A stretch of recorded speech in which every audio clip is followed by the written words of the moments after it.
Hi, my name is Beth. I'm 22 months sober. And as I've been recovering out loud on this app, I get a lot of questions. And there was one specifically that I got a couple days ago. I can't find the comment to reply to it here up in the corner. But it's a question I get all the time, and it's always, how did you do it? I've tried quitting so many times, and I make it X amount of days, and I always fall off the wagon.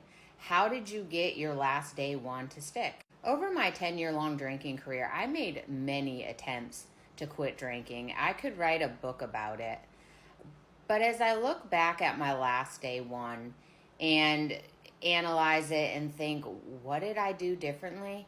There are two things that come to mind. First one, I committed to a time frame. In all my previous attempts to quit drinking, which I failed at, I always went into it thinking I have to quit drinking. And that has the undertone in it of I'm never going to drink again. So of course, that first week of quitting drinking for me was horrible. The physical withdrawals, the detox, the mental side of it. And that's when the mental side of it would take over. The future tripping would take over because let's be honest, when you're in the midst of all that junk, it's hard to see beyond that. It's hard to see a thriving future in sobriety, and then your brain is just going nuts with all the thoughts racing through your head of how am I gonna live a normal life? How am I ever gonna be happy again? How am I gonna have friends? How am I gonna go out to eat at restaurants? How am I gonna go to parties, celebrate weddings, anniversaries, vacations? All that builds up in your mind. And then for me, I was someone who would always self-sabotage my own sobriety because I knew in my mind I could probably make it X amount of days, but beyond that, it was unknown territory, so it was easier just to stick with the devil I know, make it to that day, fall off the wagon, and drink. But I had went into it thinking 30 days. No matter what happens, Beth, you are not going to drink for those 30 days. Beyond that 30 days, I had no plans. And I would even tell myself, when I get to that 30th day, if I want to drink, I'm going to. So that mentality for me going into it eliminated a lot of the future tripping. There still was some there, but it was much more manageable. I did some damage control. So that's why I always tell people, if you're sober curious, you know you need to quit drinking, you know your relationship with alcohol isn't healthy, pick a time frame and commit to that. Because what happened for me is when I initially got over the initial crap and time went on, started getting 2 weeks, started that third week, I started feeling better. I started sleeping better. I had less anxiety. I had less depression.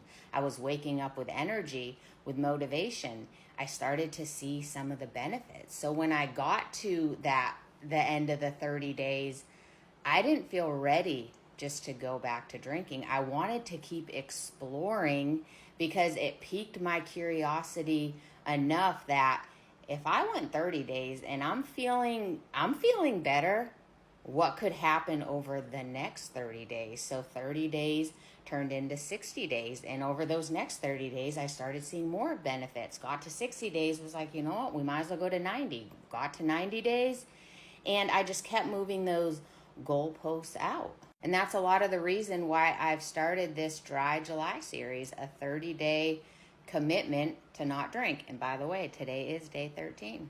And the second thing I did differently was I joined a community. I had never been a part of a sober community before. And that definitely was a game changer because there's something about being around like-minded people who understand the struggle, who have been there, who are people who are trying to get sober, people who have been sober for many years and relapsed and got back on the wagon. There's so much wisdom there, and there really is strength in numbers. And the best way I can describe what it's like to people is Sober TikTok. If you've been watching Sober TikTok and you love it, you find it so relatable, that's what community's like. And as a matter of fact, I found my community right here on TikTok. Sober TikTok played a huge role in my sobriety. That 30-day commitment that I did to not drink, it was actually from another content creator who sponsored a 30-day commitment. And I'm not sharing these two things lightly, like, oh, just do this and you'll quit drinking. No, quitting drinking is friggin' hard. It's probably one of the hardest things I've ever done in my life. But I wanted to share those two things in hopes to help someone else that feels like they're stuck in that start, stop cycle, and they just can't get a day one to stick. And another thing I always tell people is try something different. You got to switch up your schedule. You got to switch up your routine. You have to disrupt that vicious cycle that you've been stuck in. Dry July, day 13. Let's go.